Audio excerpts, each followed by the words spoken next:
apa kabar? Saatnya Anda menyimak berita Medan bersama saya, Auriga Agustina. Sejumlah berita menarik akan kami sajikan untuk Anda. Berikut 3 berita utama hari ini.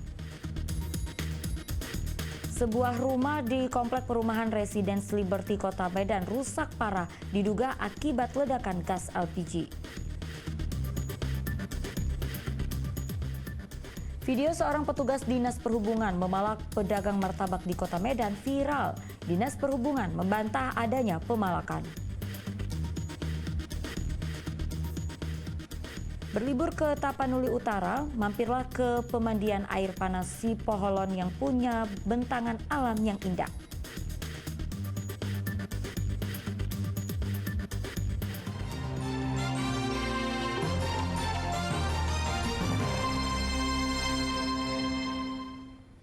Informasi pertama untuk Anda, sebuah rumah di komplek perumahan Residence Liberty Kota Medan rusak parah akibat ledakan hebat yang diduga dipicu kebocoran tabung gas LPG.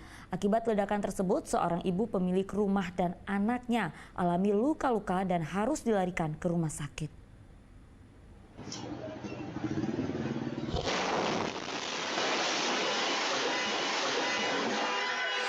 Inilah detik-detik ledakan yang terjadi di salah satu rumah di komplek perumahan Residence Liberty, Jalan Pendidikan Kota Medan pada Rabu lalu.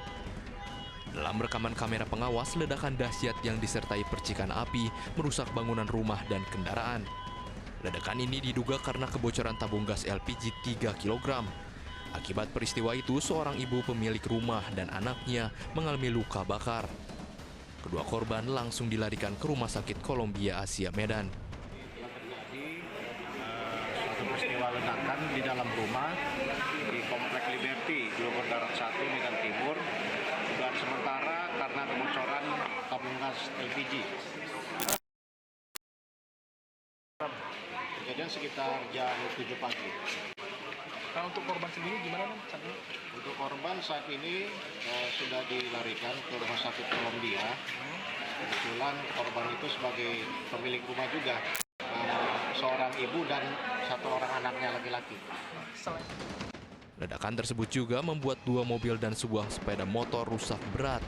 Selain merusak rumah tempat terjadinya ledakan, 5 bangunan rumah lainnya di sekitar ledakan mengalami retak-retak. Muhammad Hamdani melaporkan dari Kota Medan. 2 kelompok remaja terlibat tawuran di kawasan Pasar 4 lingkungan 6 desa Helvetia, Kabupaten Deli Serdang pada Selasa lalu. Belasan remaja saling serang menggunakan senjata tajam.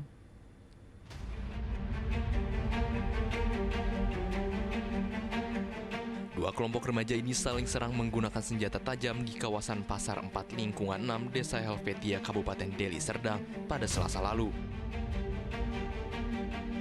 Kejadian bermula saat salah satu kelompok remaja yang sedang nongkrong di salah satu warung di lingkungan 6 desa Helvetia diserang belasan remaja. Sekelompok remaja yang diduga anggota geng motor tidak terima, lalu memanggil rekannya dan menyerang balik hingga kericuhan pun terjadi. Meski tidak ada korban jiwa, namun masyarakat di kawasan tersebut resah antara 2 kelompok remaja saling serang menggunakan senjata tajam. Kelompok pemuda datang, tiba-tiba datang bawa senjata tajam menyerang anak-anak yang nongkrong di gang masjid.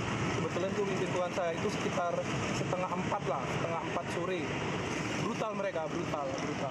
Jadi pun warga pun ketakutan resah. Pun saya kalau bisa mohonlah kepada pihak kepolisian untuk supaya segera dituntaskan ini masalah kenakalan remaja, karena sudah meresahkan kali juga sama masyarakat. Kini warga berharap polisi dapat segera menangkap para geng motor dan remaja yang sudah meresahkan warga sekitar. Muhammad Hamdani melaporkan dari Kota Medan. Polda Sumatera Utara menggagalkan peredaran narkoba jenis sabu-sabu sebanyak 154 kg dari total 504 tersangka. Sebagian tersangka terlibat dalam sindikat narkoba internasional Indonesia-Malaysia. Ya, kasih minum dulu. Direktorat Reserse Anti Narkoba Polda Sumatera Utara merilis tangkapan operasi narkoba yang digelar sejak awal Mei 2024. Terdapat 502 tersangka dengan barang bukti 154 kg narkoba jenis sabu-sabu. Para tersangka diringkus dari berbagai lokasi. Di antaranya terdapat 3 wanita asal Bogor yang akan membawa narkoba ke Jakarta melalui Bandar Udara Internasional Kuala Namu. Dari tangan ketiga wanita itu didapati 19 kg sabu yang disembunyikan di dalam koper. Tangkapan lainnya berasal dari sekitar perairan pesisir Sumatera Utara. Barang bukti diangkut menggunakan perahu nelayan maupun diangkut melalui jalur darat. Sebagian mereka yang ditetapkan sebagai tersangka merupakan pengguna aktif sabu. Yang kita lakukan selama 1 bulan ini, belum 1 bulan, tanggal 1 sampai dengan 14 Mei. Ini kita melakukan penangkapan terhadap 502 tersangka. Ini ada di belakang saya. Ini operasi antik kita yang kita laksanakan bersama jajaran. Nah, jadi kalau kemarin kami belum bisa memberikan penjelasan karena operasinya sifatnya tertutup. Dan kita tahu dengan kita menangkap 502 tersangka ini, ada 421 orang adalah jaringan peredaran narkoba. Dari Bapak Presiden kita masalah rehabilitasi. Nah ini yang kurang berjalan.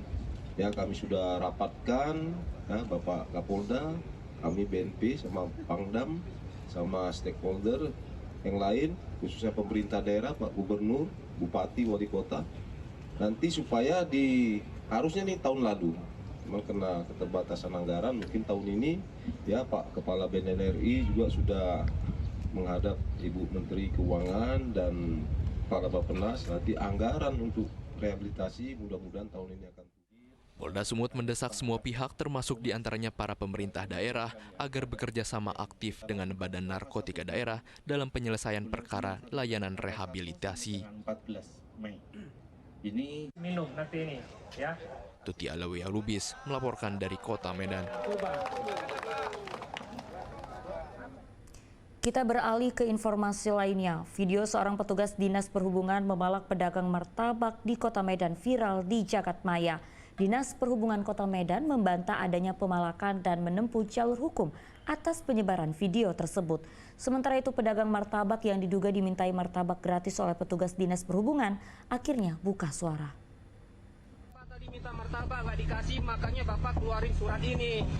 Video amatir warga dengan narasi dugaan pemalakan yang dilakukan petugas Dinas Perhubungan di Kota Medan viral di media sosial. Penjual martabak menuding pelarangan parkir di tempat usahanya lantaran pedagang tidak memberikan martabak secara cuma-cuma. Dinas Perhubungan Kota Medan membantah adanya pemalakan. Surat imbauan larangan parkir diberikan lantaran kawasan simpang Jalan Gajah Mada, Es Parman kerap dilanda kemacetan.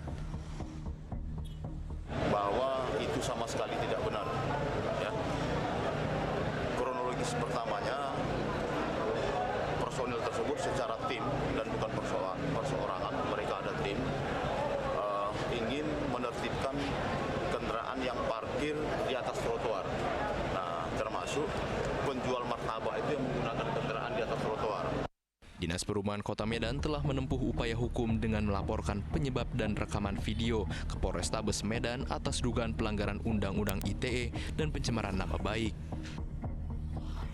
Sementara itu, pedagang martabak yang diduga dimintai martabak gratis oleh petugas Dinas Perhubungan akhirnya buka suara.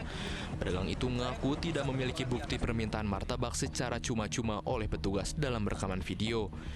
Robert, pedagang sekaligus perekam video bernarasi petugas Dishub meminta martabak saat sosialisasi larangan parkir trotoar, Rabu malam akhirnya memberi keterangan. Robert mengaku kondisi fisiknya sedang kurang sehat saat petugas memberikan peringatan tertulis larangan parkir di trotoar pada Selasa kemarin. Nah, kemudian ada salah satu jukir bolak-balik mondar-mandir ke situ. Apa yang dibicarain saya nggak tahu, saya hanya mantau dari dalam mobil. Terus nggak lama si jukir ini balik dan balik lagi. Nggak lama saya lihat ada petugas Dishub yang botak lah gitu ya, datang menghampiri membawa sepotong surat. Melewati mobil jualan saya, terus nggak lama masuk ke depan. Surat itu ditempelkan ke kaca mobil. Ia mengaku tidak memiliki bukti permintaan martabak yang dilakukan oleh petugas Dinas Perhubungan Kota Medan. Tuti Alawiyah Lubis melaporkan dari Kota Medan. Nama Bapak siapa, Tong?